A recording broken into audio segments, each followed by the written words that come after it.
Welcome to the Breaking 90 podcast, where we talk about all things sustainable fat loss. We take people on 90-day journeys to creating fat loss forever.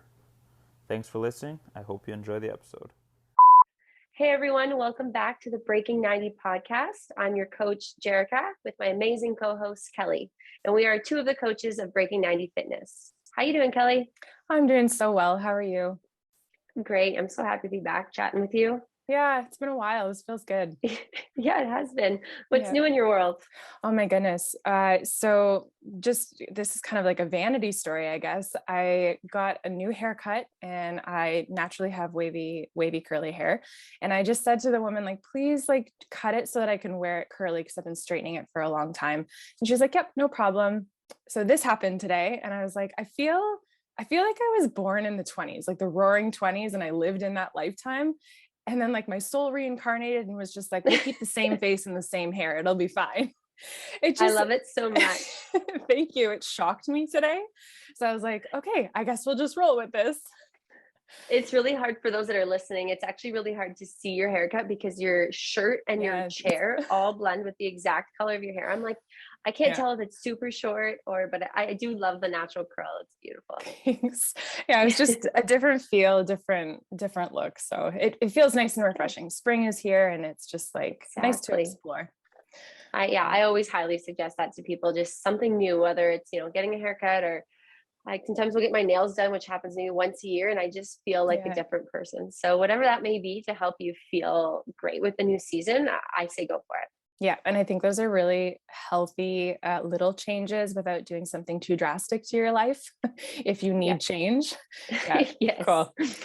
Yeah, awesome. What do you have for us today? Well, I want to pick your brain today, if that's okay. Sure. So I thought it would be fun to educate listeners about the 4 phases of exercise or a workout. And I thought, who better to talk to than you? Awesome. Yeah. So we can dive right into it.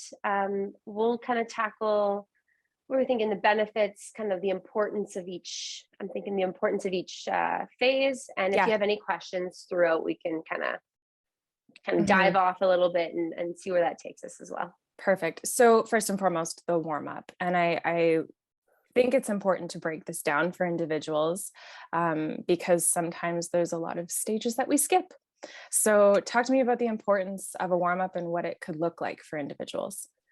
I'm so glad you mentioned the stages that we skip because unfortunately, this is the stage that I so often see skipped out of all of them, right? It's or shortened or skipped. And in my mind, it's the most important, especially as we age, but it should be something that's drilled in at a young age and then obviously continued on over life. But as we age, we feel changes to our joints, to our muscles, to our bodies, right? So properly warming our bodies up in some way, shape, or form, which we can chat on, has so many benefits other than just bringing the heart rate up, right? There's lubrication between our joints that we need to get moving so that maybe the cricks and pops and cracks that usually happen in our knees are happening a little bit less frequently before our workout. Activating our muscles properly before we're going to add weight or before we're going to run really intensely, things like that. So getting the warmth and the activation in those muscles prior can help prevent injury, increase mobility. So all those things are so important when it comes to that warm up. Now, depending on what you're about to tackle in the next phase of your workout, that plays a big part in what you might be warming up or what type of warm up you're going to do. Cool. So let's say, for example, maybe you're about to take a run, right? Which is a really common thing we mention at this time of the year. A lot of our members like to start picking up running again with the springtime. So if someone's just about to hop outside their door and head out for their first 3K run, the first thing you want to be thinking about is a warm up because you will feel the effects tenfold if we don't warm up properly. So a warm up might look like a nice brisk walk to start. Like I mentioned, raising the heart rate, getting the blood flow to the muscles. It might be a few leg swings, opening up the hips. It could be something reaching the toes, straight lengthening the hamstrings, even a few glute bridges, get the glutes working a bit before you run. Things like that. Do you want to think about the muscles you're about to work and how we can activate them or warm them up prior to that workout? Love it. I feel like you're talking right Awesome. at me or to me. I got on the treadmill this morning and like just decided to start, trying to jog. And I put it, my speed right up and got into it. And I can hear this little voice in my head, like, Jerrika would kill you for this. She would be telling you to do so many other things before just running, getting right into the jog. So this is really helpful. Right. If you think about your run this morning, Kelly, and you think about maybe 5 minutes in, or how long did you run for? Sorry if it's Distance wise, 3.5 yeah, kilometers, time wise, perfect. maybe 30 minutes. Awesome, awesome. So let's say it's a 3 kilometer run and you got about a kilometer in. Did you start feeling better? Did you start finding a rhythm or a pace after Yeah. about a kilometer in? Right. Mhm. So in my mind, that first kilometer was your warm up because you didn't warm up.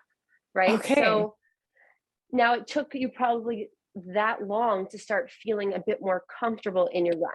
If Yep. you were to have done a warm up, that first kilometer probably would have felt not so uncomfortable, for example.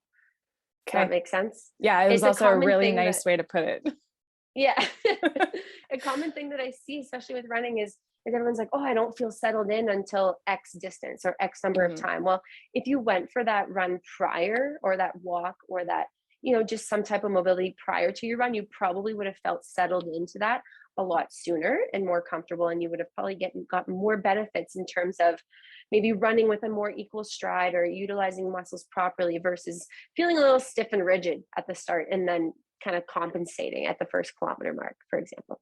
Very cool. This is helping me reflect in a different way too. Because I think, and I don't know if it's the same for everyone, and not just with running, but with weightlifting. Like, I can think in the moment, this is not fun. This is not enjoyable. I don't know why so many people love this. But the more that you're talking about easing yourself into it and then being able to find the rhythm sooner, it's like, oh, well, I want that. Um, and I did, you're right. I got to that certain point around that kilometer mark where I was like, oh, okay. Yeah, I get it. I get it. Awesome. Thank you. No problem. Even Yeah. breathing wise, like if we can find a rhythm, even starting with a brisk walk, like I mentioned, you'll find a bit of a steady, more consistent breath that you can maybe try to continue as you pick up the pace a little bit, versus just leaving the door and running and you're like, oh my gosh, I'm so out of breath right now. I'm Mhm. trying to regulate this and there's so much going on. So trying to just gradually increase everything nice and slow will play a really big part. And I do just want to touch on some weightlifting warm up things because we are talking about running, and I know a lot of our members love to strength train. Mhm. And when it comes to strength training, I want to tackle this in two different ways. And the first one being the early morning workout people that go wake up out of bed and start lifting weights right immediately. And like I mentioned, those are the moments you probably feel more stiff than usual because you just rolled out of bed. So the joints haven't been moving. We probably haven't gotten as much water as we typically would have if it's an afternoon workout. So making sure that warm-ups are even more prioritized for those working out in the morning. Not saying it differs that much, but even more so in the morning, just because we haven't had that movement throughout the day. So when Mhm. it comes to waking up and grabbing the weights, similar to working out, we typically warm up what we're about to work out in some ways. So if we're about to do a heavy back squat, you'll probably see some body weight squats, things like that, that are going to open up the hips, get that range of motion. And there'll probably be squats in your squat workout, or sorry, Yeah. squats in the warm up because you're squatting in the workout. So I always like to take a look at my workout plan and be like, okay, what joints and what muscles am I going to be working today?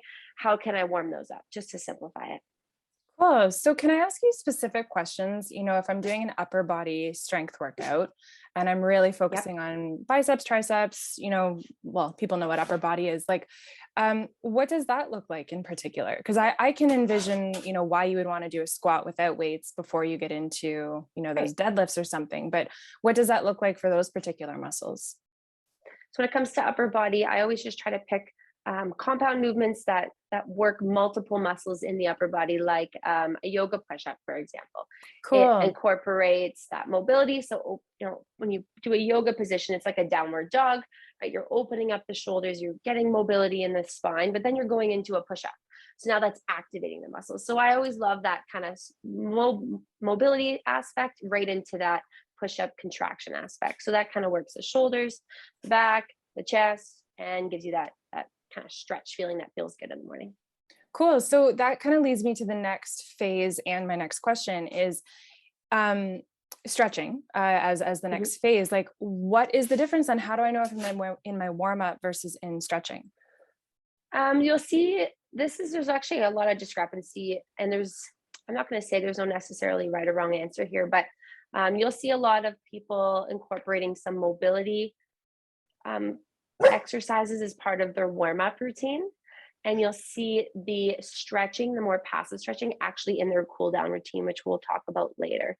I don't typically recommend long passive flexibility stretches before your strength training, as we sort of want that stretch reflex. So we want to be a little bit more contracted when we're doing the heavy squats. We don't want to be super lengthened and pulling on the tendons and pulling on the ligaments. So we don't typically do those long static holds until the end of our workout, if that's when we're going to stretch.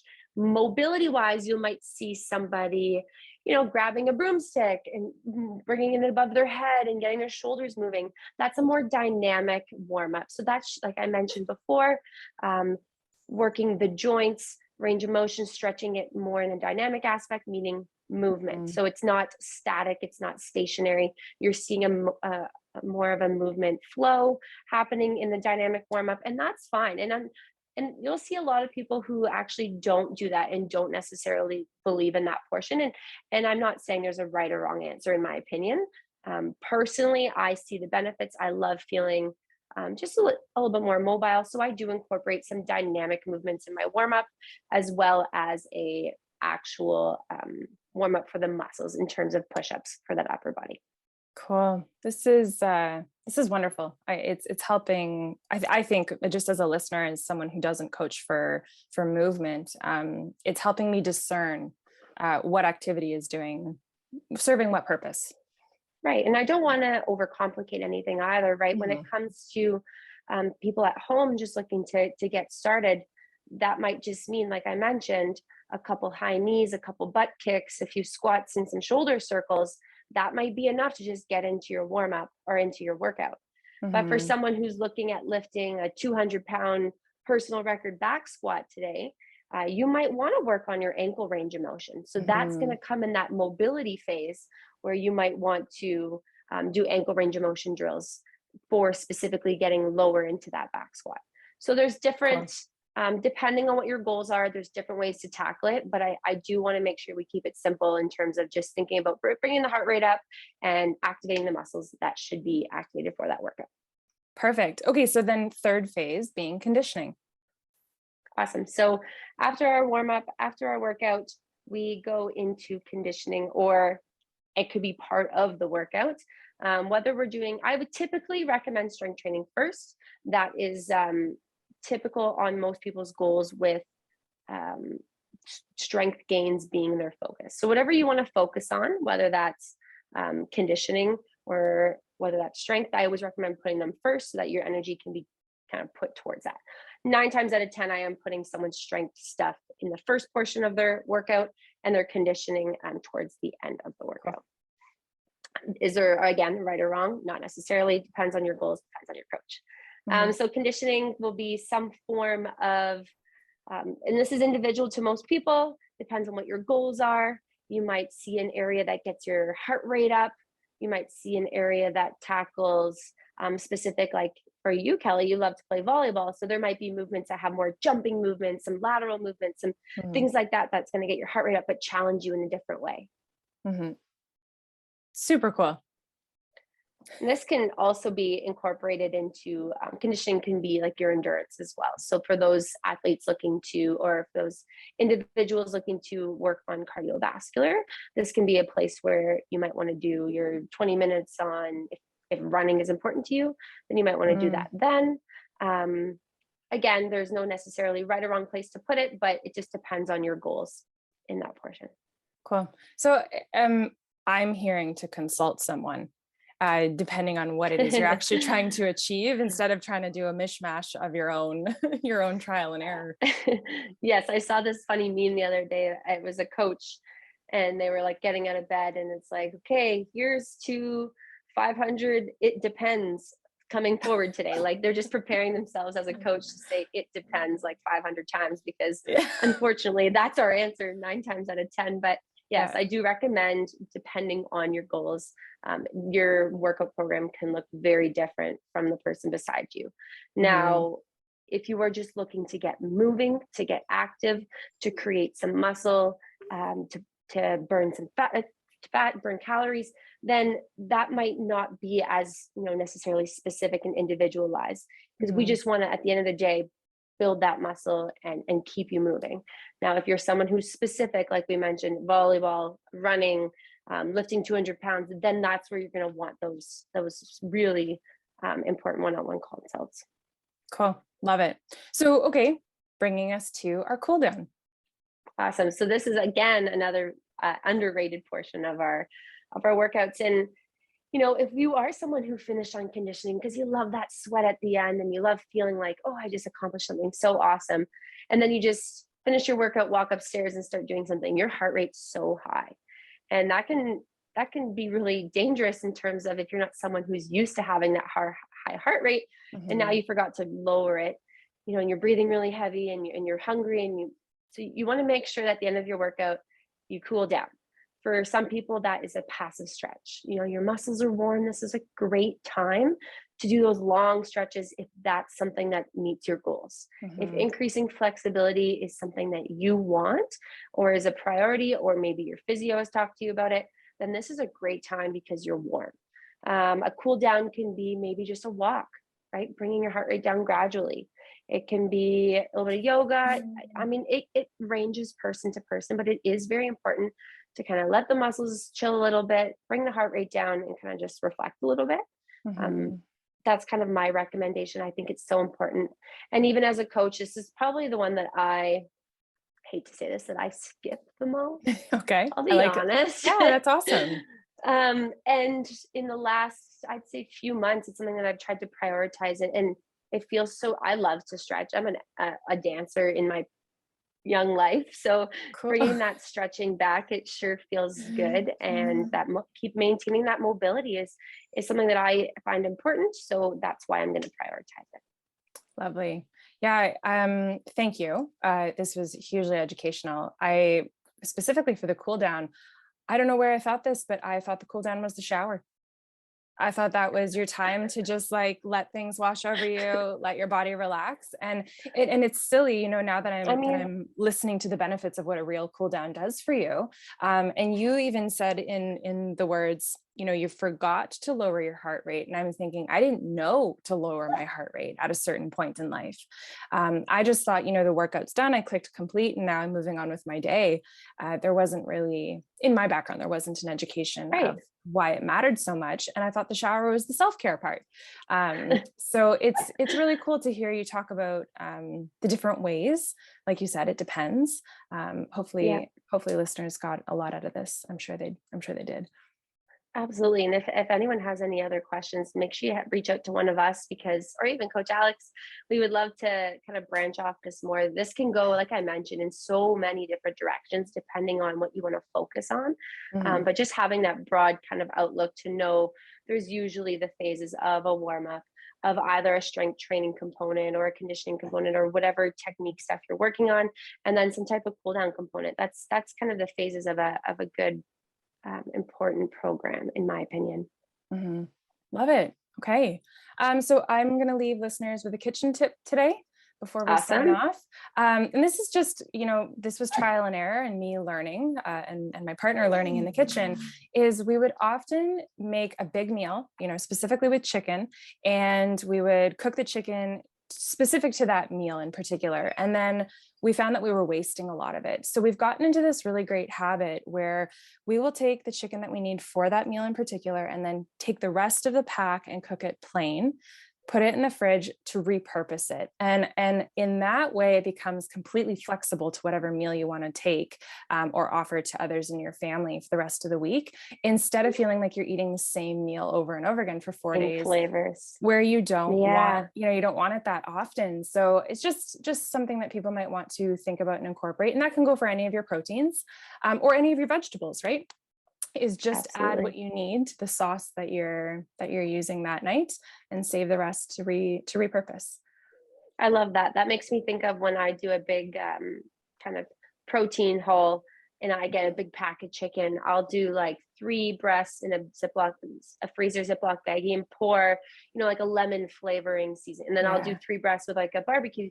So I'll divide them all and make different flavors so that when I do pull it out, it's a little bit more variety. But I love that, Kelly. Thanks for sharing. Yeah, you as well. And thanks for today. Awesome. Thanks everyone for listening. Again, if you have any questions or comments on the podcast today, feel free to reach out to one of us, and be sure to like, comment, share, all those awesome things, and get back to us. Thanks again.